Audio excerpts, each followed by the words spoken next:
الحمد للہ وکفا وسلام علی عبادہ الذین اصطفى اما بعد اعوذ باللہ من الشیطان الرجیم بسم اللہ الرحمن الرحیم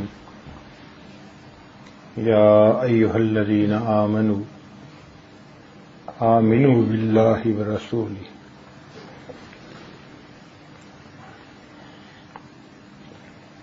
سبحان ربک رب العزة عما یصفون وسلام علی المرسلین والحمد للہ رب العالمین اللہم صل علی سیدنا محمد وعلی آل سیدنا محمد وبارک وسلم اللہم صل علی سیدنا محمد وعلی آل سیدنا محمد وبارک وسلم اللہم صل علی سیدنا محمد وعلی آل سیدنا محمد وبارک وسلم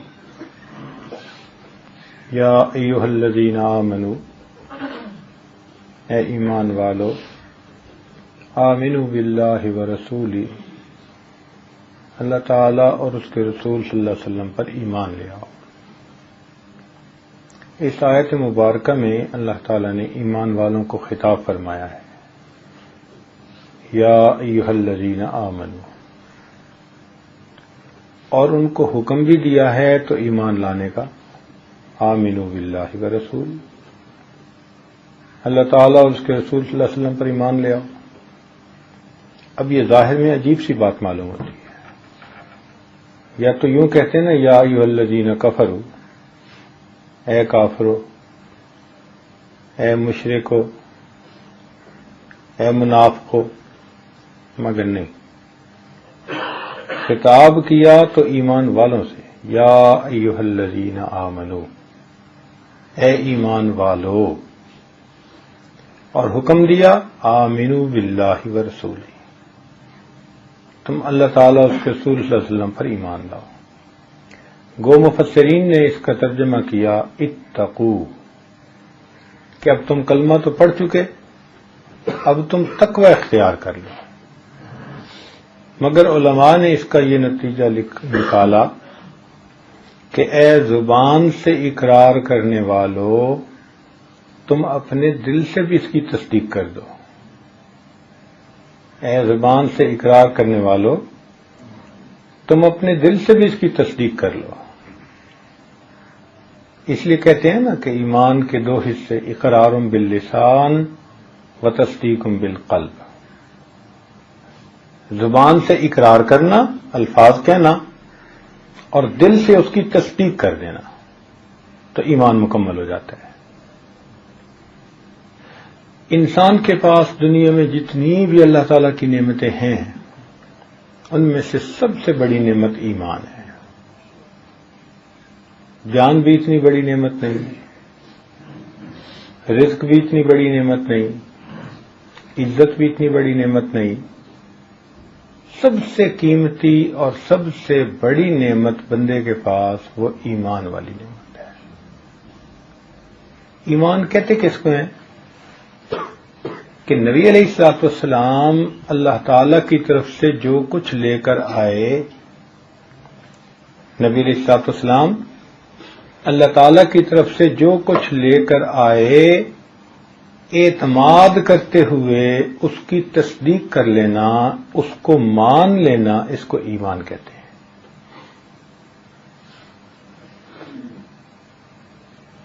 یہ دل میں سوچتے ہوئے کہ یہ اللہ تعالیٰ کے نبی علیہ الصلوۃ والسلام ہیں، تو جو کچھ بھی اللہ تعالیٰ کی طرف سے یہ لائے ہیں وہ سب ٹھیک ہے۔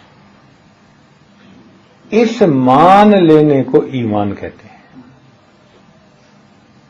چنانچہ اس کا تعلق انسان کے دل کے ساتھ ہے، کیونکہ دل تسلیم کرتا ہے، دل مانتا ہے۔ تو یہ حاصل کرنا ہو تو بڑا آسان، فقط دل کا معاملہ ہے نا۔ اس کے لیے کوئی دنیا کی ورزش تو نہیں کرنی پڑتی کہ اتنا دوڑے گا، بھاگے گا، وزن اٹھائے گا، پھر مومن بنے گا، نہیں، کچھ بھی نہیں کرنا پڑتا۔ جس جگہ انسان بیٹھا ہے اسی جگہ بیٹھے بیٹھے اپنے دل میں تصدیق کر دے اور زبان سے اس کا اظہار کر دے تو وہ مومن۔ اور پھر اس پر دیکھو کتنا بڑا انعام کہ الاسلام یہدم من کان قبلہ۔ حدیث پاک میں فرمایا کہ جس بندے نے اسلام قبول کر لیا، جو ایمان والا بن گیا، اس سے پہلے کہ اس کے جتنے بھی گناہ ہوں گے سب گناہوں کو اس کے ایمان نے معاف کروا دیا۔ یہ کتنی بڑی بات ہے۔ پہاڑوں کے برابر بھی اگر گناہ ہیں، اتنا بوجھ ہے گناہوں کا کہ پہاڑ پہ رکھ دیں تو وہ بھی دبنے لگے، اللہ تعالیٰ ایمان لانے پر ان گناہوں کو بھی معاف فرما دیتے ہیں۔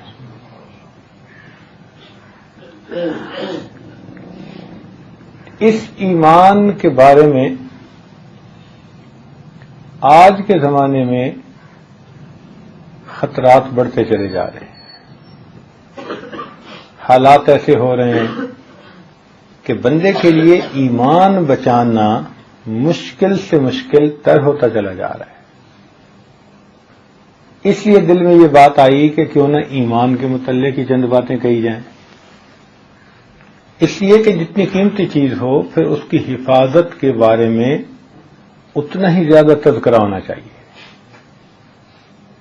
سب سے پہلی بات ایمان کے بارے میں یاد رکھیں کہ ایمان انسان کو طلب سے ملتا ہے۔ دنیا بغیر طلب کے مل سکتی ہے، عزت بغیر طلب کے مل سکتی ہے، مگر انسان کو ایمان بغیر طلب کے نہیں مل سکتا۔ چنانچہ دنیا میں اس کی کتنی مثالیں موجود ہیں۔ ابو جہل کو دیکھیں کہ نبی علیہ الصلوۃ والسلام کا چچا ہے، خونی رشتہ، اگر شکل و صورت دیکھیں تو بہت خوبصورت تھا، عقل و دانائی کو دیکھیں تو ابو الحکم کہا جاتا تھا، داناؤں کا باپ،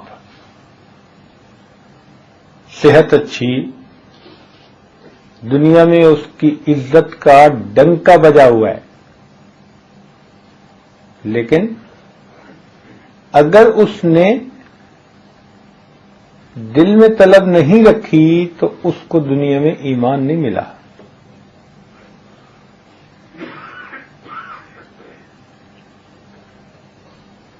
تو معلوم ہوا کہ یہ نعمت انسان کو طلب پر ملتی ہے۔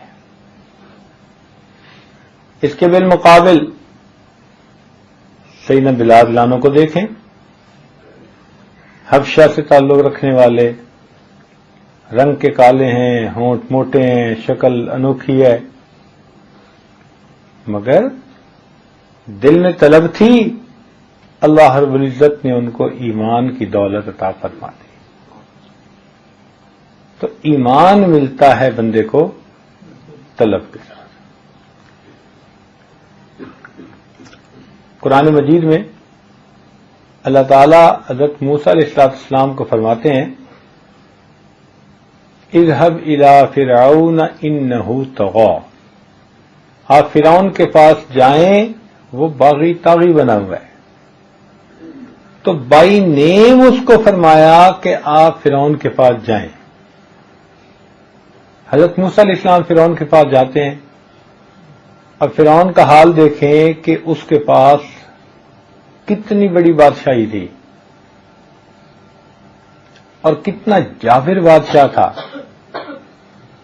اتنا وہ اپنی قوم کے اوپر غالب تھا کہ بنی اسرائیل کے ہزاروں بچوں کو اس نے ذبح کروایا اور کوئی ایک آدمی بھی اس کے خلاف بولنے والا نہیں تھا۔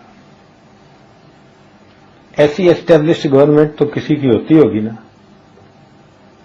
آج کے زمانے میں اگر کسی ایک کا بچہ کوئی ناجائز اس طرح مروا دے تو اس کی چھٹی ہو جائے گی۔ اور وہ دیکھو کہ ہزاروں معصوم بچوں کو ذبح کروایا اور کوئی بولنے والا نہیں. فخرج علی قومہ فی زینتہ، شکل و صورت میں کتنا اچھا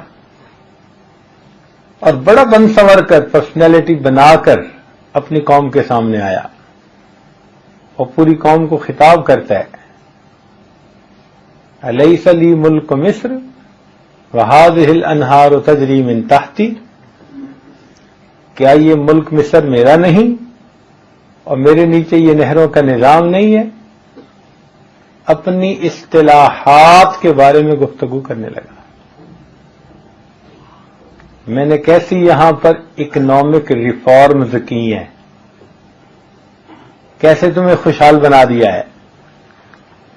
اور پھر فرماتا ہے ام انا خیر، کیا میں بہتر ہوں، احاذ الذی ہوا مہین، یا یہ جو اتنا پست ہے یا اتنا نچلے درجے کا بندہ ہے.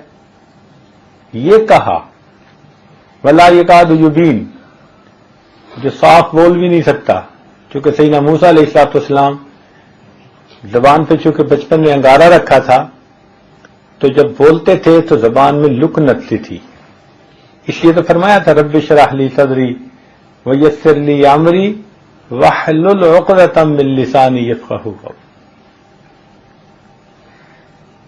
تو اب دیکھیے کہ وہ ظاہر میں کتنا باکمال بنتا ہے، لیکن اگر اس کے اندر طلب نہیں آئی تو اللہ تعالیٰ نے اس کو ایمان کی دولت سے نہیں نوازا.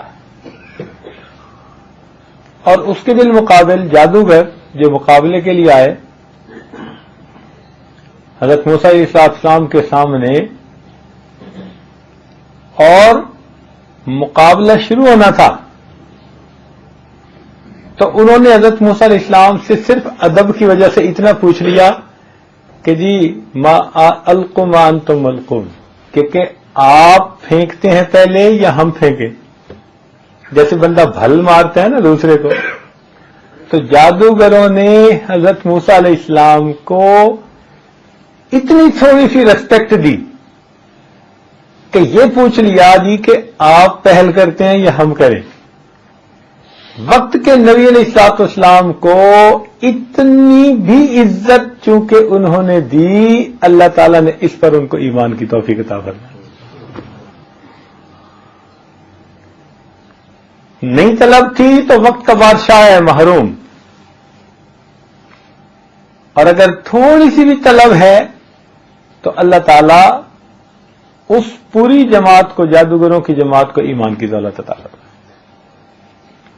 اور پھر دیکھیے کہ بادشاہ نے کیا کہا، میں تمہارے ایک طرف کے ہاتھ کو اور دوسری طرف کے پاؤں کو کاٹوں گا. مقصد کیا تھا کہ اگر ایک ہی طرف کا ہاتھ اور پاؤں کٹے نا تو آدمی پھر بھی دوسری طرف کے ہاتھ اور پاؤں سے چل پھر لیتا ہے، سہارا کر لیتا ہے، کچھ زندگی کے کام سمیٹ لیتا ہے. لیکن اگر بازو ایک طرف کا کٹا ہو اور ٹانگ دوسری طرف کی تو وہ بندہ اپنا بیلنس رکھ ہی نہیں سکتا.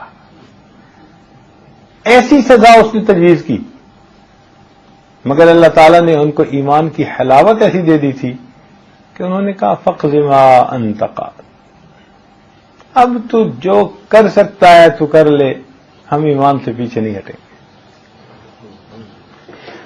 تو ایک اصول سامنے آیا کہ انسان کو ایمان ملتا ہے طلب سے.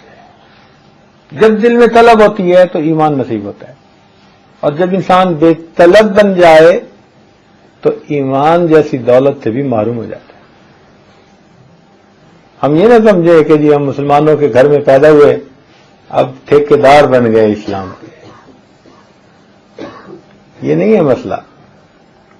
طلب دل میں ہو تو پھر اللہ تعالیٰ یہ نعمت انسان کے دل میں باقی رکھتے ہیں. دیکھیے ہر انسان چاہتا ہے کہ اس کے جو قریبی لوگ ہیں نا وہ نعمتوں سے نوازے جائیں. چنانچہ سیدنا رسول اللہ صلی اللہ علیہ وسلم چاہتے تھے کہ آپ کے چچا آپ کے سامنے کلمہ پڑھ لیں، اور آپ نے کہا بھی صحیح کہ چچا ابو طالب آپ میرے کان میں اگر کلمہ پڑھ لیں گے تو میں قیامت کے دن ایمان کی گواہی دے دوں گا۔ اب اللہ تعالیٰ کے محبوب کی کتنی چاہت ہوگی جو یہاں تک فرما رہے ہیں اپنے چچا سے، تو ان کے دل میں کتنی تمنا ہوگی کہ میرے چچا ایک مرتبہ یہ کلمہ کہہ دے۔ لیکن ان کے چچا نے نبی اسلام کے سامنے کلمہ نہیں پڑھا۔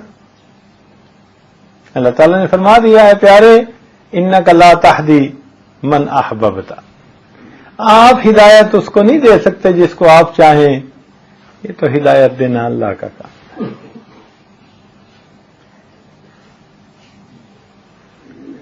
اور دیکھیے اولاد کے بارے میں بندے کی کتنی تڑپ ہوتی ہے کہ یہ اچھے بن جائیں، نیک بن جائیں، یہ پریشانی سے بچ جائیں۔ جو ان پڑھ جاہل قسم کا باپ ہوتا ہے نا، اس کی بھی نیک تمنائیں ہوتی ہیں۔ وقت کے نبی علیہ الصلوۃ والسلام، بیٹا سامنے کھڑا ہے، تڑپ کے کہتے ہیں یا بنی ارکب معنا، اے بیٹے ہمارے ساتھ کشتی میں سوار ہو جا۔ اور بیٹا سوار نہیں ہوتا، وحال بینہم الموج فکان من المغرقین، ایک لہر آتی ہے اور والد کی آنکھوں کے سامنے ان کا بیٹا پانی کے اندر ڈوب کر ہلاک ہو جاتا ہے۔ اس وقت حضرت نوح علیہ السلام کتنا چاہتے ہوں گے کہ میرا بیٹا میری طرف آ جائے، مگر اس نوجوان کے دل میں طلب نہیں تھی، اللہ تعالیٰ نے اس کو محروم کر دیا۔ بیوی کے بارے میں ہر بندے کی تمنا ہوتی ہے کہ جو خیر مجھے ملی ہے وہ میری بیوی کو بھی ملے، جو نعمت اللہ نے مجھے دی ہے وہ میری بیوی کو بھی ملے۔ اللہ تعالیٰ کے نبی علیہ الصلوۃ والسلام ہیں، مگر ان کی بیوی ان کے ساتھ اختلاف رائے رکھتی ہے، کیونکہ لکھا ہے مفسرین نے کہ جتنے بھی انبیاء دنیا میں تشریف لائے ان کو اللہ تعالیٰ نے ایسی بیویاں دیں کہ جو باکردار تھیں، بدکار بیویاں نہیں دیں، مگر ایسا ہوا کہ ان میں سے چند ایک کو اختلاف رائے ہو گیا، جیسے نوح علیہ السلام کی بیوی، کہ اس کو بھی عجیب لگتا تھا کہ یہاں تو ریت ہے ہر طرف اور یہ کہتے ہیں کہ سیلاب آئے گا، تو کیسے آ سکتا ہے؟ تو جیسے کفار کہتے تھے نا اور مسخرہ پن کرتے تھے کہ بھی ہم تو خود کہتے ہیں کہ ایسا پانی آنا چاہیے یہاں، تو قرآن مجید نے کہا قال ان تسخروا منا فانا نسخر منکم کما تسخرون، بالکل ان کی بیوی کی بھی یہی حالت تھی، وہ بھی کہتی تھی کہ اس ریت میں کہاں سے پانی آئے گا، سمجھ نہیں آتی تھی اس کو۔ اب ایک نبی علیہ الصلوۃ والسلام کی بیوی ہے مگر اس کے دل میں طلب نہیں، اللہ تعالیٰ نے اس کو ایمان کی دولت سے محروم فرما دیا۔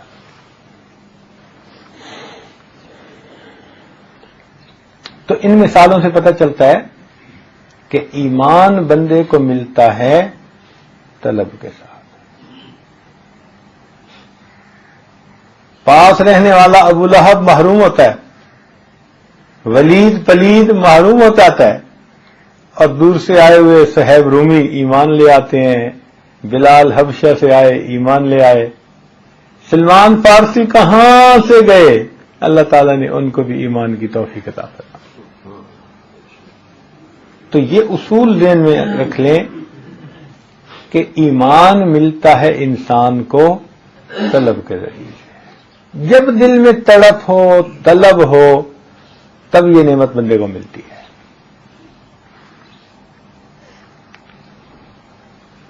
تو ایمان ملا کس چیز سے؟ ذرا اونچے بولیں تاکہ آپ لوگ مراقبے کرنے کی بجائے ذرا بات سنیں. تو ایمان ملتا کس سے ہے؟ اور ایک آدمی بے طلبہ بن جائے، پرواہ نہ اسے ایمان کی، محروم ہو جاتا ہے. تو یہ اصول سامنے آیا کہ ایمان ملتا ہے انسان کو طلب سے. ایمان چمکتا ہے قربانی سے، مجاہدے سے. چمکتا کس سے ہے؟ قربانی. چنانچہ اس پر علماء نے بڑی بحث کی ہے ایمان کے بارے میں کہ الایمان یزید و ینقص، کہ ایمان بڑھتا بھی ہے اور گھٹتا بھی ہے. جبکہ امام حنیفہ رحمۃ اللہ نے فرمایا کہ لا یزید ولا ینقص، نہ بڑھتا ہے نہ گھٹتا ہے. سب نے اپنے اپنے دلائل دیے.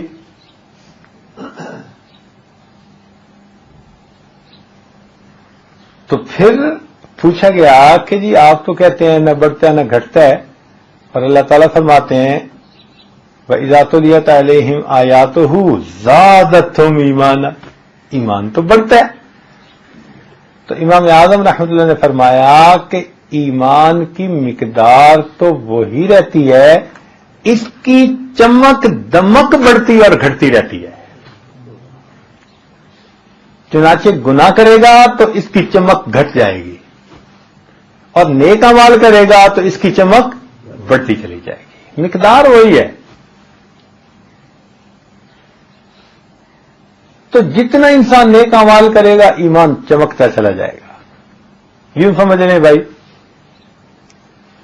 کہ بلب تو ایک ہی لگا ہوا ہے، لیکن اس میں 100 واٹ کا ہے یا 200 واٹ کا ہے یا 500 واٹ کا ہے، بلب ایک ہی ہے.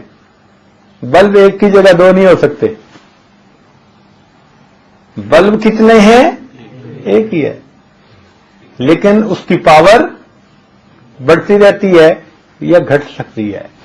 اسی طرح انسان کا ایمان تو ایک ہی ہے، لیکن نیک اعمال کی وجہ سے اس کی پاور بڑھتی چلی جاتی ہے اور گناہوں کی وجہ سے اس کی پاور گھٹتی چلی جاتی ہے.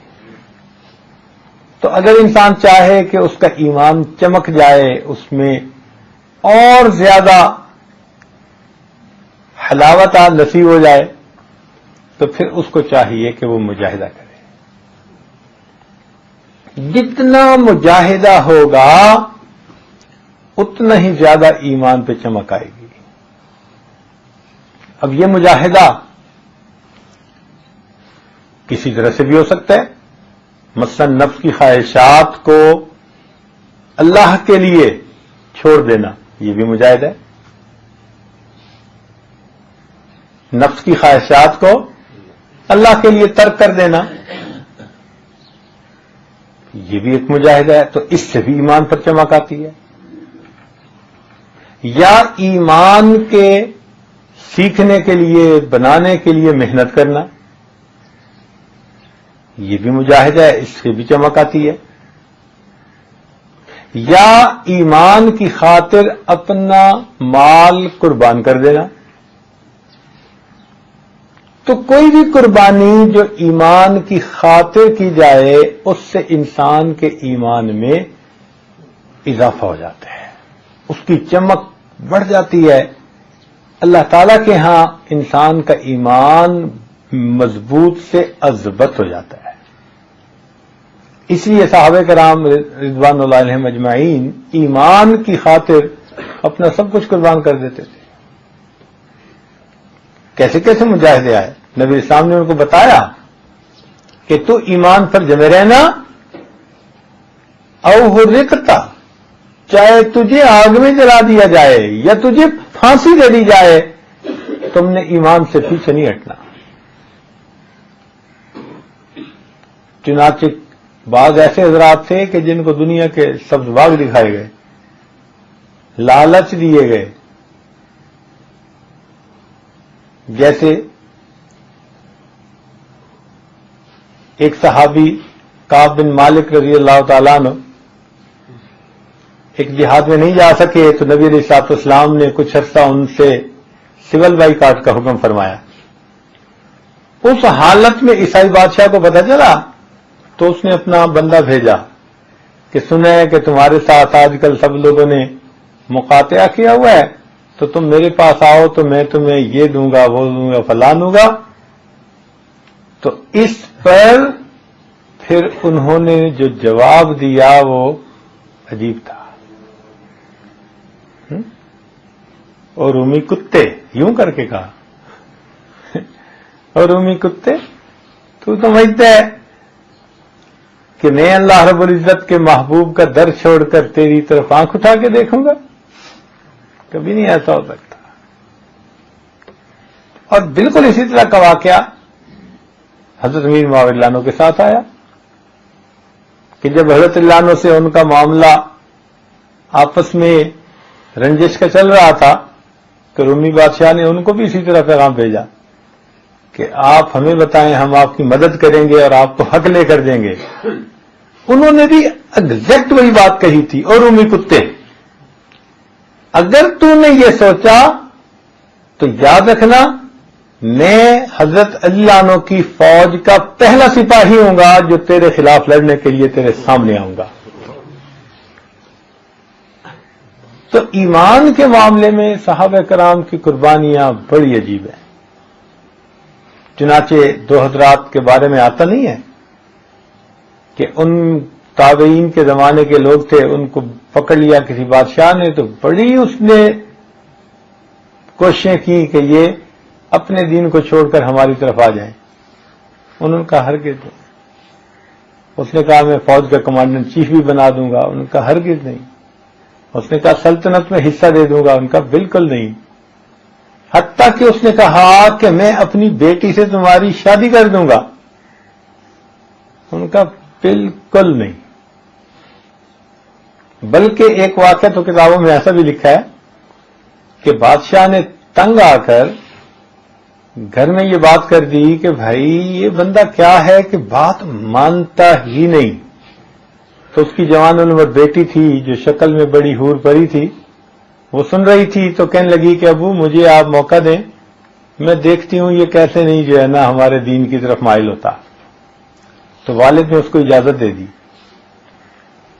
40 دن جس جگہ پر وہ قید تھے اس جگہ پر وہ لڑکی بن سنور کے ان کے پاس جاتی رہی، کبھی کھانا پہنچانے یا کبھی کوئی اور کام کرنے کے بہانے، اور 40 دن اس اللہ کے بندے نے اس کو آنکھ اٹھا کے بھی نہیں دیکھا۔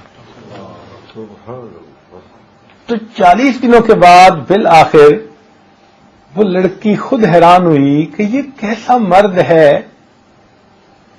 کہ میری شکل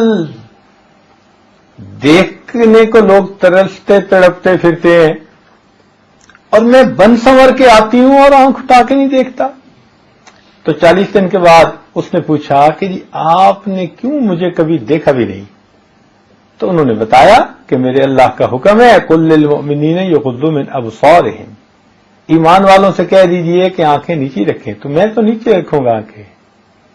تو اب اس لڑکی کے دل میں یہ بات پیدا ہوئی کہ اس بندے کے اندر کیا نعمت ہے کہ جس نے اس کو اتنی استقامت عطا فرما دی۔ تو وہ پوچھنے لگی کہ کیا یہ چیز میرے اندر آ سکتی ہے؟ ان کا ہاں۔ چنانچہ انہوں نے اس کو کلمہ پڑھا دیا۔ اب یہ لڑکی جاتی تھی تو وہ اس کو دین سکھاتے تھے، اور یہ ظاہر میں کہتی رہی ابو میں کوشش کر رہی ہوں، وہ چند دنوں میں سیدھا ہو جائے گا۔ کہتے کہتے اور خود سیدھی ہو گئی۔ اس کو کہتے ہیں شکار کرنے کو آئے شکار ہو کے چلے۔ آئی تھی ان کو متوجہ کرنے کے لیے اور اللہ نے اس کو متوجہ کر دیا۔ حتیٰ کہ پھر ایک وہ وقت بھی آیا کہ جب انہوں نے مل کے پروگرام بنایا تو لڑکی نے کہا کہ ابو اس کو بند ہوئے بہت عرصہ ہو گیا، اس کو تھوڑا باہر کی فضا چاہیے، ہوا چاہیے، اس کے لیے کوئی شکار کا بندوبست کریں، سواری کا بندوبست کریں، میں اس کے ساتھ جانا چاہتی ہوں جنگل میں۔ تو باپ نے سواری کا انتظام کیا، اللہ نے کیا، دونوں گھوڑے پر سوار ہوئے اور اللہ نے ان کو اپنی منزل تک پہنچا دیا۔ تو ایسا بھی ہوا کہ 40 دن تک ایک خوبصورت عورت کوشش کرتی ہے اور وہ آنکھ اٹھا کے نہیں دیکھتے، یہ قربانی ہے۔ وہ سمجھتے تھے کہ یہ ہماری وہ نعمت ہے کہ جس کا بدل کچھ نہیں ہو سکتا، کوئی دنیا کی چیز ایمان کا بدل نہیں ہو سکتی۔ وہ اس بات کو اچھی طرح سمجھتے تھے۔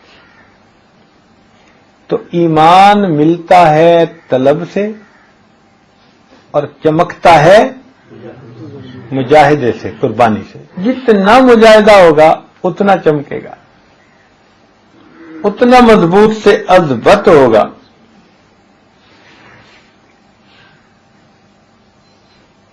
اور ایمان پھیلتا ہے ہجرت سے۔ پھیلتا کس سے ہے؟ ہجرت سے۔ جتنا ہجرت رہے گی امت میں اتنا ہی ایمان پھیلے گا۔ چنانچہ آپ دیکھیں کہ صحابہ کرام جب تک مکہ مکرمہ میں رہے تو بس کنڈی لگا کے ایک گھر کے اندر تعلیم دی جاتی تھی، اور اگر عمر لانوں کے بعد باہر مسجد میں نکل کر آنے لگے تب بھی دار ارقم ہی تھا۔ وہاں سے ہجرت ہوئی اور اللہ تعالی نے اس معاملے کو پھر کھولا اور مشرق سے مغرب تک اس پیغام کو پہنچا دیا۔ آج بھی دنیا میں دیکھیں، کفر پھیلانے والی طاقتیں اربوں خربوں کے بجٹ کے ساتھ پوری دنیا میں ارتداد اور کفر پھیلانے کی کوششیں کر رہی ہیں، اور اس کے مقابلے میں ایمان والوں کی کوششیں کتنی تھوڑی سی ہیں۔ مگر وہ تھوڑی سی کوششیں بھی ایک بند بن گئی ہیں کفر کے سامنے، اور اللہ تعالی نے اپنے بندوں کو ایمان کی دولت سے نوازا ہوا ہے۔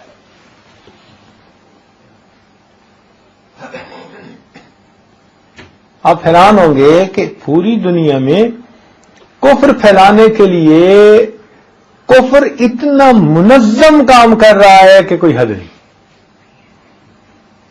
مال پیسے کے ذریعے سے۔ مگر فرق یہی ہے کہ جب کوئی مردہ ہونا تو وہ خود نہیں چلا کرتا، اس کو کسی کے کندھے کی ضرورت ہوتی ہے۔ تو لاش چونکہ مردہ ہے لہذا اس کو چلنے کے لیے کندھے کی ضرورت ہے۔ کفر کی بھی یہی حالت، مردے کی طرح ہے، اب اس کو پیسے کے کندھے کی ضرورت ہے۔ اور جو زندہ انسان ہوتا ہے اس کو کسی کے کندھے کی ضرورت نہیں ہوتی، وہ اپنی ٹانگوں پہ چل کے جاتا ہے۔ اور اسلام اسی طرح ایک زندہ مذہب ہے، زندہ دین ہے، اس کو ہمارے کندھوں کی بھی ضرورت نہیں ہے۔ یہ تو ہماری خوش نصیبی ہے کہ اللہ ہمیں توفیق عطا فرما دے اسلام کی خدمت کی۔ اس لیے فرمایا یمنون علیک ان اسلموا، یہ احسان جتاتے ہیں کہ ایمان لے آئے، قل لا تمنوا علی اسلامکم، فرما دیجئے تم مت احسان جتلاؤ کہ تم ایمان لے آئے، بل اللہ یمن علیکم ان ہداکم للایمان، اللہ تعالیٰ تم پر احسان جتلاتا ہے اس نے تمہیں ایمان کی ہدایت عطا فرما دی۔ تو اسلام محتاج نہیں کسی کا، ہم اسلام کے محتاج ہیں۔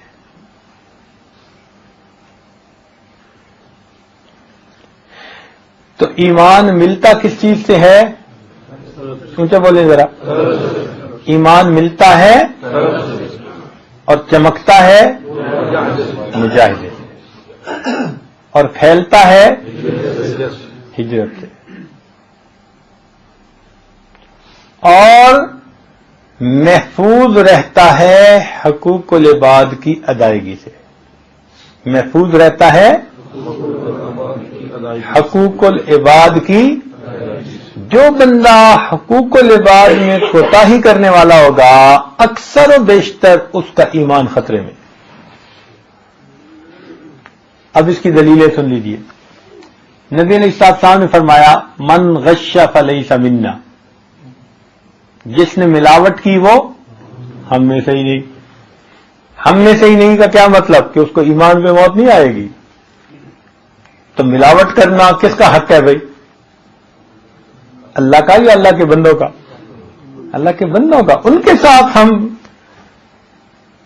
بے ایمانی کر رہے ہوتے ہیں، اللہ کے بندوں کے ساتھ دھوکہ کر رہے ہوتے ہیں، اللہ کے بندوں کا حق مار رہے ہوتے ہیں، تو اب دیکھیے کہ حقوق العباد میں ایک کوتاہی کی جس پر اللہ تعالیٰ کے محبوب فرماتے ہیں اس کو ایسی موت آئے گی کہ یہ اسلام سے ہی خارج کر دیا جائے گا۔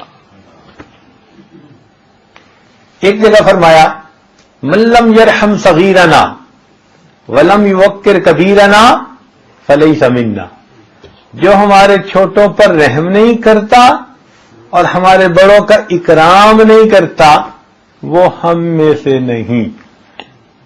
اب اس کا تعلق کن چیزوں سے ہے؟ حقوق العباد سے۔ چھوٹوں پر رحم کرنا اور بڑوں کا ادب اکرام کرنا یہ حقوق العباد ہیں۔ جو حقوق العباد میں کوتاہی کرے گا یہ ایسا گناہ ہے کہ مرتے وقت ایمان سے محروم کر دیا جائے۔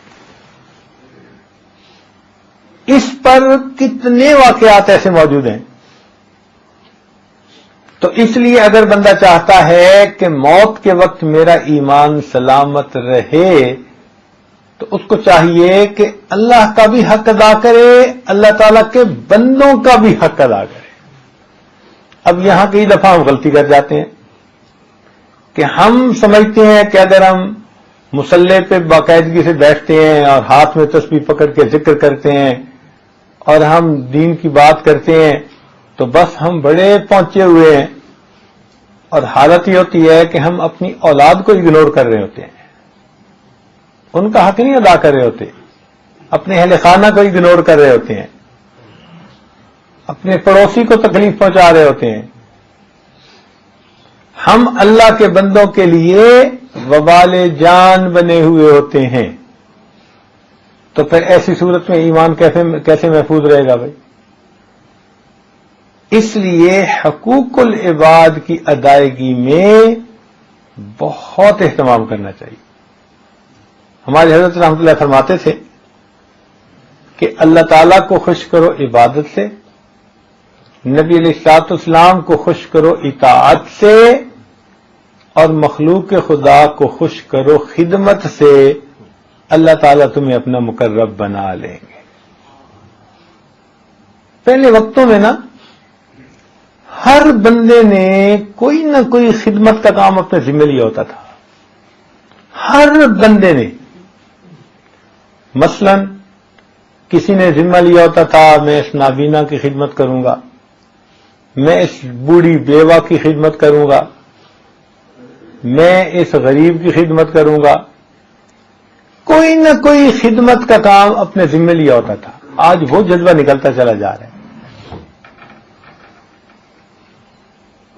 آج وہ خدمت کا جذبہ نکلتا چلا جا رہا ہے۔ ایسی نفسا نفسی کا عالم ہے الامان والحفی، یعنی کتابوں میں تو لکھا ہے نا کہ قیامت کے دن نفس نفسی کا عالم ہوگا، اور اہل باطن جن کو اللہ نے نظر دی ہے وہ آج کے دور میں بھی نفس نفسی کی حالت آنکھوں سے خود دیکھ رہے ہیں۔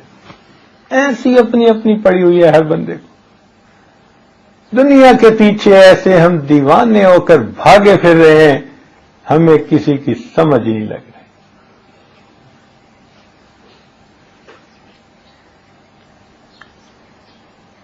خدمت کے ذریعے سے اپنے اللہ کو راضی کر لیں، یہ جذبہ ہی نہیں رہے، بلکہ اس کوشش میں ہوتے ہیں کہ اگر دوسرے کی جیب میں کچھ پیسے نظر آ جائیں تو ہم اس کو نکالیں کس طرح۔ اس لیے جو ہمارے جتنا زیادہ قریب ہے وہ اتنا ہی ہم سے زیادہ جو ہے وہ پریشان ہے۔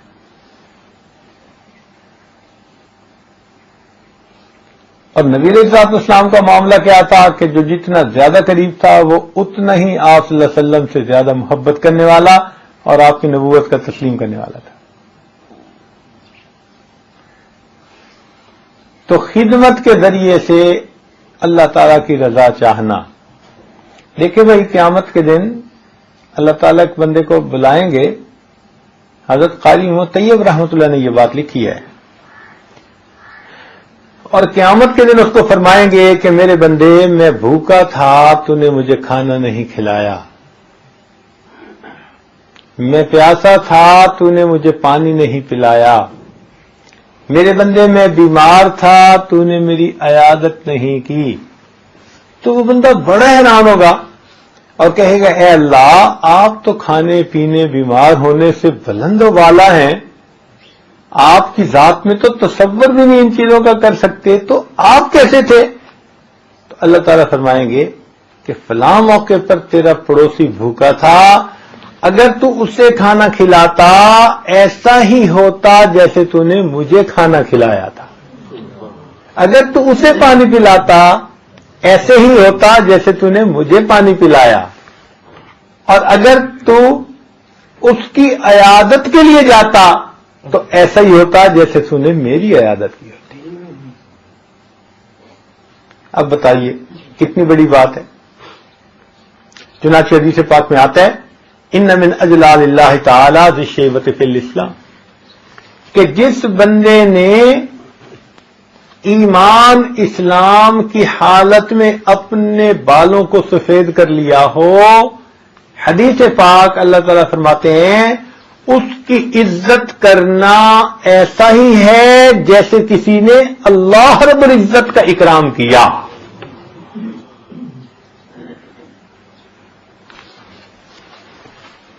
تو اس سے پتہ چلتا ہے کہ مخلوق خدا کو خدمت کے ذریعے سے ہم خوش کریں گے تو اللہ تعالی ہمارے ایمان کی حفاظت کرتے ہیں۔ تو چار باتیں یاد رکھیے کہ ایمان ملتا کس سے ہے اور چمکتا کس سے ہے؟ مجاہدے سے۔ اور تیسرا کیا؟ پھیلتا کس سے ہے؟ اور چوتھا کیا؟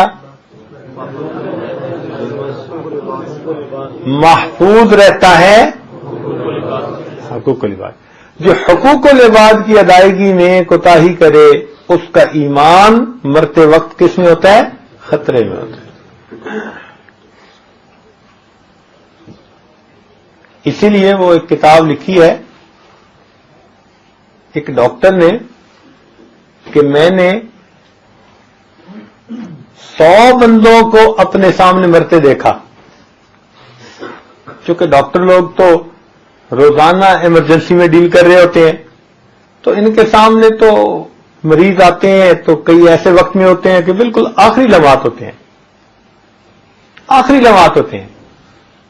تو وہ کہتے ہیں کہ میں نے 100 بندوں کو اپنے سامنے مرتا دیکھا، تو ان میں سے کتنے لوگ ایسے تھے کہ ان کو میں نے خود تلقین کی کہ کلمہ پڑھ لو کلمہ پڑھ لو، یا ان کے سامنے میں نے کلمہ پڑھا۔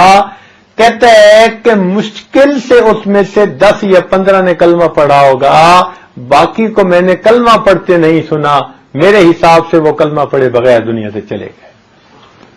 یہ مسلمانوں کے ماحول کا واقعہ ہے، یہ کفر کی دنیا کے مسلمانوں والا نہیں ہے۔ ایسے ملک میں جہاں چاروں طرف مسلمان ہیں۔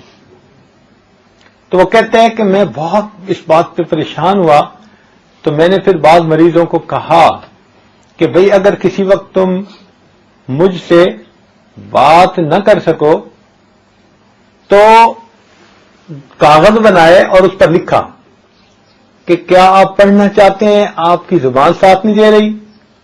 تو اس نے کہا کہ جب میں نے ایسے مریضوں کو وہ لکھا وہ دکھایا تو انہوں نے اشارے سے ہمیں بتایا کہ جو تم پڑھ رہے ہو ہم بھی پڑھنا چاہتے ہیں، مگر اس وقت ہماری زبان پہ ہمارا کنٹرول نہیں رہا۔ تو وہ کہتے ہیں کہ اصل میں جب انسان کے اعمال میں فرق ہوتا ہے تو موت کے وقت جیسے فالج زدہ انسان چاہتا ہے ہاتھ ہلائے، ہلا نہیں سکتا، اللہ تعالیٰ اس کی زبان پر فالج ڈال دیتے ہیں، چاہے بھی صحیح کلمہ پڑھ لیں، آخری وقت میں اللہ تعالیٰ کلمہ پڑھنے کی توفیق عطا کر دیتے ہیں۔ تو بھائی اس سے پہلے کہ زبان پہ کنٹرول ختم ہو، ہمیں چاہیے کہ اس زبان سے خوب کلمے کا ذکر کر لیں، خوب اپنے رب کو یاد کر لیں۔ آج اختیار ہے ہمارا، کل موت کے وقت زبان سے یہ اختیار چھین لیا جائے گا۔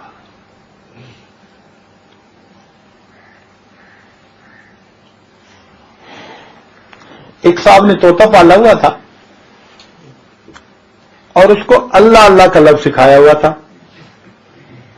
اب وہ طوطا جب اللہ اللہ اللہ اللہ کا لفظ کہتا تو لوگ بڑے جو ہے نا وہ اس پر خوش ہوتے، حیران ہوتے اور دور دور سے دیکھنے کے لیے آتے. اللہ تعالیٰ کی شان کے ایک مرتبہ وہ طوطا جو پنجرے میں تھا نا تو وہ آدمی پنجرے کا دروازہ بند کرنا بھول گیا، تو بلی صاحبہ بھی کہیں سے آ پہنچی. اس نے جب اس طوطے کی گردن پکڑی نا اور اس کو لے کے بھاگی تو طوطے نے ٹی ٹی کی، اور اس وقت اس کو پتا چلا کہ میرا طوطا تو میرے ہاتھ سے گیا. وہ بلی لے کے بھاگ گئی. اب اس بندے کو دو رنج، ایک رنج تو اس کا کہ میرا نقصان ہو گیا، اور ایک رنج اس بات کا کہ بھائی میں نے اتنی محنت سے اس کو لفظ سکھایا تھا، اب اگر میں طوطا خرید بھی لوں تو مجھے اتنی محنت پھر کرنی پڑے گی اس کو سکھانے کے لیے. تو یہ بہت زیادہ غمزدہ، بہت زیادہ غمزدہ. چنانچہ ہوا کیا کہ کسی بزرگ سے ملا تو اس نے اپنا واقعہ سنایا، اور واقعہ سناتے ہوئے کہنے لگا کہ جی مجھے ایک بات کی سمجھ نہیں آئی کہ میں نے اپنے طوطے کو اللہ اللہ کا لفظ سکھایا تھا اور وہ اللہ اللہ پڑھا کرتا تھا، لیکن جب بلی اس کو لے کے بھاگی تو اس وقت تو وہ ٹی ٹی کر رہا تھا، تو اللہ اللہ کیوں نہیں کہہ رہا تھا؟ تو ان بزرگوں نے اس وقت اس کو بات سمجھائی، کہا کہ بھئی دیکھو، جب انسان پر موت کی مصیبت آتی ہے تو انسان کی زبان سے وہ نکلتا ہے جو کچھ اس کے دل میں ہوتا ہے. طوطے کی زبان پہ اللہ اللہ تھا لیکن اس کے دل میں ٹی ٹی تھی، اور جب بلی نے گردن دبوچی تو وہ نکلا جو دل میں تھا. تو بھئی اگر ہمارے دل کے اندر دنیا کی ٹی ٹی پڑی ہوئی ہو اور زبان سے ہم جو مرضی نعرے لگاتے پھریں تو موت کے وقت کیا نکلے گا؟ اسی لیے حضرت شیخ الحدیث رحمۃ اللہ نے بھی ایک جگہ لکھا ہے کہیں کہ کچھ لوگوں کو موت کے وقت جو ہے وہ آخری وہ کلمات انہوں نے کہے جو وہ اکثر کہتے تھے، مثلا اس کا بھاؤ بتاؤ، اس کا بھاؤ بتاؤ. اس قسم کی کوئی منڈی میں کام کرتے تھے اور یہ الفاظ کہتے تھے تو وہی کہنے لگے.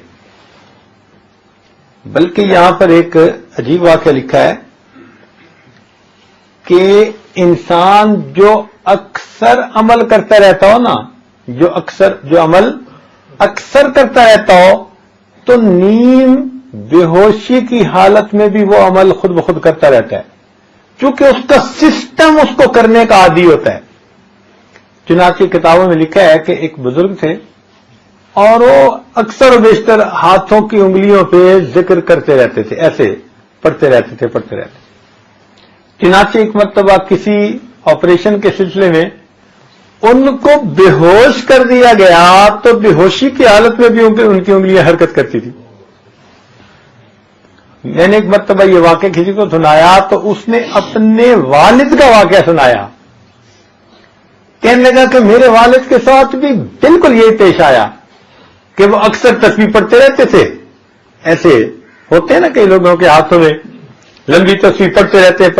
کہنے لگے کہ ہم نے اپنی آنکھوں سے دیکھا کہ میرے والد کو ہسپتال میں بے ہوش کیا گیا اور میرے والد کے ہاتھ اور انگلی اس طرح چل رہی تھی جیسے تسبیح پڑھ رہے ہو. تو ڈاکٹر نے اس وقت ہمیں بھی یہی کہا کہ چونکہ اس کا دماغ سگنل دیتے دیتے دیتے اتنا عادی بن چکا ہے کہ جب یہ انکانشیس ہو گیا پھر بھی وہ سگنل مل رہا ہے اور ہاتھ ہل رہے ہیں. تو یہاں سے پتہ چلتا ہے کہ جو حضرات لا الہ الا اللہ کا ذکر روزانہ ہزاروں دفعہ کرتے ہیں تو کرتے کرتے پھر ایک وہ کیفیت آ جاتی ہے کہ جب ایسے بندے کو موت کے حالات میں سے بھی گزرنا پڑے اللہ تعالیٰ زبان پہ کلمے کو جاری فرما دیتے ہیں. تو اس لیے ایمان بچتا ہے حقوق العباد کی، اور بھئی ایمان اگر بچ گیا نا تو جنت میں داخلہ ایک نہ ایک دن ہو کے رہے گا. یہ پکی بات ہے. ایمان بچ گیا تو کیا ہوگا؟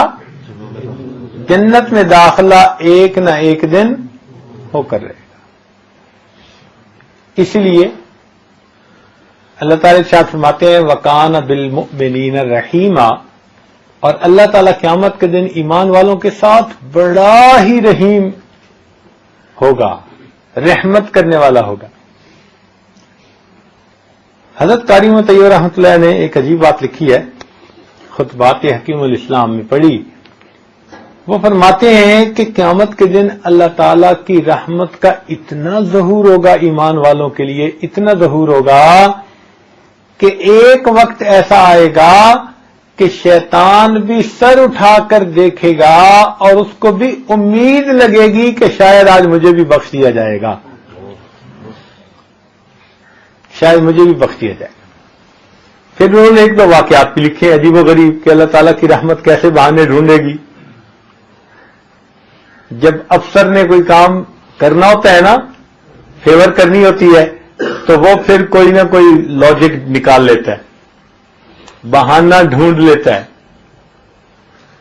اس کو یوں کر دو، اس کو یوں کر دو، اور وہ کام نکال دیتا ہے. اسی طرح اللہ رب العزت قیامت کے دن جب ارادہ فرما لیں گے کہ ایمان والوں کو میں نے نکال دیں، تو پھر اس کے لیے بہانے بھی ڈھونڈ لیں گے. کیسے کیسے بہانے ہوں گے؟ چنانچہ التذکرہ ایک کتاب ہے، اس میں یہ واقعہ لکھا گیا کہ ایک لڑکا کھڑا ہوگا اور اس کو اللہ تعالیٰ فرمائیں گے کہ تو نے اپنے والد کی نافرمانی کیوں کی، اس کی بات کیوں نہیں مانتا تھا. تو بڑا نادم ہوگا، شرمندہ ہوگا اور اس کو احساس ہوگا. تو اس کو یہ بات کرنے کے بعد پھر اللہ تعالیٰ اس کے والد کو بلائیں گے اور اس کے والد کا حساب کتاب لیں گے. تو والد کی زندگی بھی ہوگی جیسے عامیانہ زندگی ہوتی ہے، تو چونکہ اس کے گناہ زیادہ ہوں گے، نیکیاں تھوڑی ہوں گی، تو اللہ تعالیٰ والد کو حکم دیں گے کہ بھئی چلو جہنم میں. جب جہنم کا فیصلہ کر دیں گے نا، تو بچے کو سرزنش تو پہلے ہو چکی ہوگی، وہ فوراً کہہ اٹھے گا اے اللہ میری بھی نیکیاں ہیں تو تھوڑی اور گناہ زیادہ ہیں، لیکن آپ نے میرے والد کو جہنم میں جانے کا حکم دیا، اب میری نیکیاں ان کو دے دیجئے اور مجھے ہی میرا اور ان کا دونوں کا دگنا عذاب دے دیجئے. اس کی اس بات پر کرنے پر اللہ تعالیٰ مسکرائیں گے اور فرمائیں گے اچھا آج تجھے اتنا خیال آ گیا، اپنے والد کا ہاتھ پکڑ لے اور تم دونوں جنت میں چلے جاؤ. اور ایک واقعہ اسی طرح اور کتابوں میں لکھا ہے کہ ایک نیکی پر بندہ جنت میں جائے گا. ایک نیکی پر بندہ کیا ہوگا؟ کس پر جنت میں جائے گا؟ ایک نیکی پر. وہ کیسے ہوگا کہ ایک بندہ ایسا ہوگا کہ جب اس کا حساب کتاب کیا جائے گا، میزان میں تولا جائے گا، تو اس کی ایک نیکی تھوڑی ہوگی. وہ کہے گا یا اللہ آپ اجازت دیں تو میں ایک نیکی کسی سے لے لوں. اللہ تعالیٰ فرمائیں گے ٹھیک ہے. اب وہ سارے لوگوں سے سوال کرے گا اور کہے گا بھائی مجھے ایک نیکی دے دو. کوئی بھی نہیں دے گا، کوئی ایک بھی اس کو ایک نیکی دینے کے لیے تیار نہیں ہوگا. تو وہ بڑا ہی مایوس ہوگا کہ ایک نیکی بھی دینے پہ مجھے کوئی تیار نہیں. تو جب وہ مایوس ہو کے واپس آئے گا نا، تو ایک بندہ ایسا ہوگا کہ جس کے نام اعمال میں صرف ایک ہی نیکی لکھی ہوگی، صرف ایک نیکی لکھی ہوگی. تو وہ بندہ جب دیکھے گا کہ اس کو تو کہیں سے کچھ نہ ملا، تو وہ اس کو کہے گا کہ اچھا میری تو ہے ہی ایک نیکی، میں نے تو جانا ہی ہے جہنم میں، میں نیکی تمہیں دیتا ہوں تاکہ تم جنت میں چلے جاؤ. اور وہ آدمی اپنی نیکی اس کو دینے کا وعدہ کر لے گا. اللہ تعالیٰ دونوں کی گفتگو سنے گا، فرمائے گا اچھا تم دونوں ہاتھ پکڑو اور تم جنت میں چلے جاؤ. تو علماء نے لکھا کہ ایک نیکی پر اللہ تعالیٰ کی طرف سے جنت مل جائے گی، ایک نیکی پر.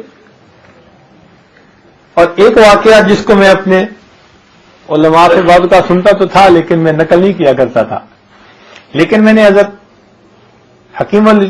خطبات حکیم الاسلام میں حضرت قاری طیب رحمۃ اللہ علیہ کے خطبات میں یہ واقعہ پڑھا.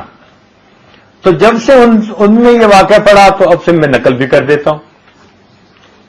وہ یہ کہ اللہ تعالیٰ قیامت کے دن ایک بندے کو بلائیں گے اور کہیں گے کہ اے میرے بندے تو نے زندگی اچھی نہیں گزاری. اس کا حساب کتاب ہوگا تو بہت زیادہ گناہ ہوں گے اور تھوڑی سی نیکی ہوں گی. اللہ تعالیٰ فرمائیں گے اچھا چلو جہنم میں. وہ جہنم کی طرف بھاگنا شروع کر دے گا. پھر دوسرے کو بلا کر حساب کتاب لیں گے, فرمائیں گے کہ تم نے اچھی زندگی نہیں گزاری, جاؤ جہنم میں. اور وہ جہنم کی طرف جانا شروع کر دے گا اور تھوڑی تھوڑی دیر بعد پیچھے مڑ کے دیکھتا جائے گا, چلتا بھی جائے گا اور تھوڑی دیر بعد پیچھے بھی مڑ کے دیکھتا جائے گا. تو اللہ تعالیٰ ان دونوں کو بلا لیں گے. دونوں کو بلا کر پہلے سے پوچھیں گے کہ بھئی بتاؤ تمہیں جب کہا جاؤ جہنم میں تو تم نے تو سپیڈ ہی لگا دی, دوڑ ہی لگا دی. تو وہ بندہ آگے سے جواب دے گا کہ یا اللہ دنیا میں تو حکم ماننے میں میں کوتاہی کرتا ہی رہا, اب جب آپ کی طرف سے یہ فیصلہ ہوا تو میں نے سوچا کہ چلو اس پر ہی میں ٹھیک طرح سے عمل کر لوں, اس لیے میں تیزی سے جہنم کی طرف بھاگ پڑا. تو اللہ تعالیٰ دوسرے سے پوچھیں گے بھئی تمہیں بھی تو حکم دیا تھا کہ جاؤ جہنم میں اور تم تو آہستہ آہستہ چل رہے تھے اور مڑ مڑ کے پیچھے بھی دیکھتے جاتے تھے. وہ کہے گا یا اللہ دنیا میں جب بھی میرے ساتھ معاملہ کوئی ہوا ہمیشہ آپ نے رحمت کا معاملہ کیا. اے اللہ حکم ہو گیا کہ جہنم میں جاؤ, میں 2-4 قدم آگے چل کے پیچھے دیکھتا تھا, شاید آپ کی رحمت اب بھی متوجہ ہو جائے, اب بھی متوجہ ہو جائے. اللہ تعالیٰ فرمائیں گے پہلے کو بھی کہ تجھے بھی ہم نے جنت عطا فرما دی, اور دوسرے کو فرمائیں گے جب تجھے اتنی امید ہے میری رحمت کی چل تجھے ہم نے جنت عطا فرما. اس سے اندازہ ہوتا ہے کہ اللہ تعالیٰ قیامت کے دن ایمان والوں کو جنت بھیجنے کے بارے میں کتنا رحمت کا معاملہ فرمائے گی. تو ایمان اگر مضبوط دنیا سے چلا گیا, محفوظ چلا گیا, تو میرے دوستو ایک نہ ایک دن اللہ تعالیٰ کی رضا والی جگہ جنت میں جانا نصیب ہو جائے گا. تو اس لیے ایمان کی حفاظت کے بارے میں بہت متفکر رہنا چاہیے, بہت متفکر رہنا چاہیے. اللہ رب العزت ہمارے ایمان کو سلامت رکھے اور دنیا کے فتنوں سے ہمیں بچائے.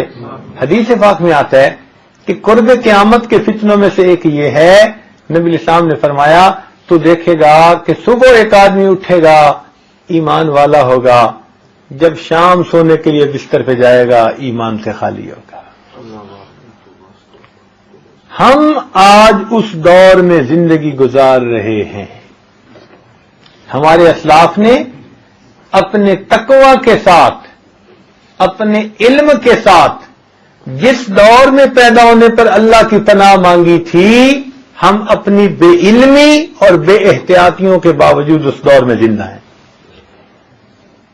اب سوچنے کی بات ہے کہ ہمیں کتنی احتیاط کرنے کی ضرورت ہے, کتنا فکر مند ہونے کی ضرورت ہے. تو اللہ رب العزت ہمارے ایمان کی حفاظت فرمائے, ہمیں اس کو چمکانے کی توفیق عطا فرمائے, اور موت کے وقت اللہ تعالیٰ اس ایمان کی حفاظت کے ساتھ دنیا سے جانے کی توفیق عطا فرمائے. کہتے ہیں نا کہ چھوٹا بچہ جب کسی چیز کی حفاظت نہیں کر سکتا تو اس کو اپنے بڑوں کے پاس محفوظ رکھوا دیتا ہے. تو آدمی کو بھی چاہیے کہ وہ بھی یوں ہی اللہ تعالیٰ سے دعا مانگے کہ اللہ میں کمزور ہوں, میں اس کی حفاظت نہیں کر پاؤں گا, میں اسے آپ کے پاس محفوظ رکھواتا ہوں, جب میرا دنیا سے جانے کا وقت ہو اللہ مجھے ایمان کی حفاظت کے ساتھ جانے دینا, توفیق عطا فرما دینا. تو جب اس طرح ہم فکر مند ہوں گے تو اللہ تعالیٰ کی طرف سے رحمت کا معاملہ ہوگا. اس لیے ایک ایمان والے کی اتنی اللہ تعالیٰ کی اہمیت ہے کہ جب تک وہ زندہ ہوگا اس وقت تک قیامت نہیں آئے گی. لا تقوم الساعة حتى يقال في الارض اللہ اللہ. ایک بھی دنیا میں اللہ اللہ کہنے والا جب تک ہوگا اللہ تعالیٰ قیامت قائم نہیں فرمائیں گے. اس سے ایمان کی اہمیت کا اندازہ لگا لینا چاہیے. تو اللہ تعالیٰ ہمیں اس قیمتی امانت کی حفاظت کی توفیق عطا فرمائے, اور اللہ تعالیٰ قیامت کے دن ہمیں ایمان والوں کے زمرے میں کھڑا فرمائے اور اپنی پسندیدہ جگہ جنت عطا فرما دے. آخر دعوانا ان الحمدللہ رب العالمین. تھوڑی دیر کے لیے مراقبہ کر لیجیے, آنکھوں کو بند کر لیجیے, سر کو جھکا لیجیے. دنیا اور جو کچھ دنیا میں ہے اس سے ہٹ کٹ کے اللہ تعالیٰ کی یاد میں ڈوب جائیے.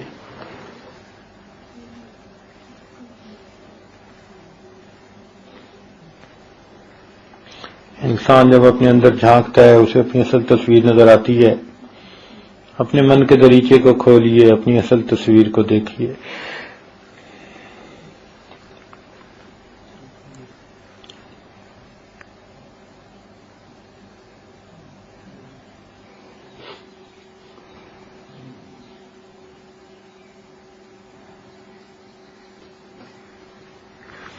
لا الہ الا اللہ محمد سبحان ربی العظیم اللہم صل علی سیدنا محمد ربنا ظلمنا انفسنا وان لم تغفر لنا وترحمنا لنکونن من الخاسرین. اے مالک، ہم آپ کے عاجز مسکین بندے ہیں، ہمارے گناہوں کو معاف فرما، ہماری خطاؤں سے درگزر فرما، ہمارے عیبوں کی پردپوش فرما. اللہ ہماری جسمانی بیماریوں کو دور فرما، روحانی بیماریوں کو دور فرما. اللہ ہمیں نماز کی حضوری نصیب فرما، سجدے کا سرور نصیب فرما، قرآن پاک پڑھنے کا لطف نصیب فرما، رات کے آخری پہر کے مناجات کی لذت نصیب فرما، ایمان حقیقی کی حلاوت نصیب فرما. اللہ ہمارے ساتھ درگزر کا معاملہ فرما. اے اللہ حاضرین محفل کے دل کی جو بھی نیک تمنائیں ہیں ان کو پورا فرما. میرے مولا بے کسی بے بسی سے محفوظ فرما. اللہ مخلوق کے سامنے کی ذلت و رسوائی سے محفوظ فرما، جگ ہنسائی سے محفوظ فرما.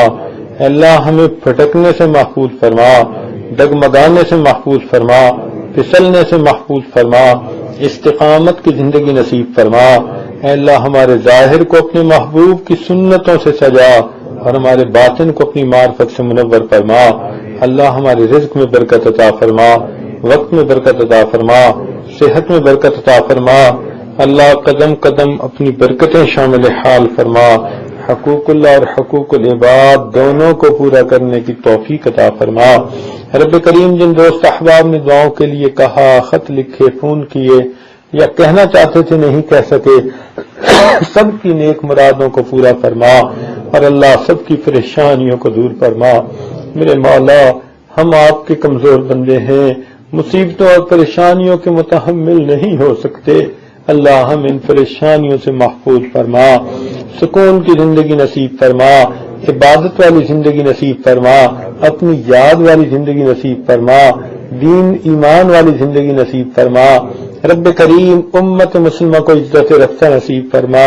پوری دنیا میں جہاں جہاں مسلمان پریشان ہیں اللہ سب کی پریشانیوں کو دور فرما. رب کریم اس ادارے کو دن دگنی رات چوگنی ترقی نصیب فرما. اے اللہ جو پڑھانے والے معلمین ہیں، یہ طلباء ہیں، یہ معلمات ہیں، یہ طالبات ہیں، سب کو اپنے مقبول بندوں اور بندیوں میں شامل فرما. اللہ جو ضروریات ہیں ان کو غیبی خزانوں سے پورا فرما. اے اللہ مسجد بنانے کے جو دل میں ارادے ہیں اللہ ان کو اپنی رحمت سے آسان فرما. اہل خیر کو متوجہ فرما. اللہ استغنا کے ساتھ کام کرنے کی توفیق عطا فرما. میرے مولا یہاں سے اپنی یاد والے بندوں کی ایک جماعت کھڑی فرما، اخلاص والے بندوں کی جماعت کھڑی فرما، متقین کی جماعت کھڑی فرما، محسنین کی جماعت کھڑی فرما. اللہ اس ادارے کو مینار نور بنا اور اس کے نور اور فیض کو دنیا کے کونے کونے کے اندر پہنچا. اللہ ہماری قیامت تک آنے والی نسلوں کے ایمان کی حفاظت فرما. اللہ ہمیں اولاد کے غموں سے محفوظ فرما، اولاد کے دکھوں سے محفوظ فرما، اولاد کی پریشانیوں سے محفوظ فرما. اللہ ہمیں اپنی رحمتوں کی ٹھنڈی چھاؤں نصیب فرما. اے مالک ہمیں زندگی میں کبھی بھی بے سہارا نہ فرما. اللہ ہمیں کبھی بھی بے سہارا نہ فرما. اے اللہ ہمیں کبھی بھی بے سہارا نہ فرما. اے اللہ کبھی بھی بے قدروں کے حوالے نہ فرما، حاسدوں کے حوالے نہ فرما، دشمنوں کے حوالے نہ فرما، نفس اور شیطان کے حوالے نہ فرما. اللہ ہمیشہ اپنی رحمت کی ٹھنڈی چھاؤں نصیب فرما. میرے مولا ہمیں آزمائشوں میں مبتلا نہ فرما. اللہ ہم کمزور ہیں، ہمارے ایمان کی حفاظت فرما. اللہ ہم کمزور ہیں، نام تول کے قابل نہیں ہے. میرے مولا آزمائشوں سے محفوظ فرما دینا. اللہ ہم تو جلدی ڈگمگا جانے والے ہیں، ہمارے اندر استقامت نہیں ہے. اللہ ہمیں آزمائشوں میں نہ ڈال دینا، اللہ ایمان کی نعمت سے محروم نہ فرما دینا۔ اے مالک ہمارے ساتھ کرم کا معاملہ فرما، اور موت کے وقت اے اللہ ہمیں ایمان کی حفاظت کے ساتھ جانے کی توفیق عطا فرما۔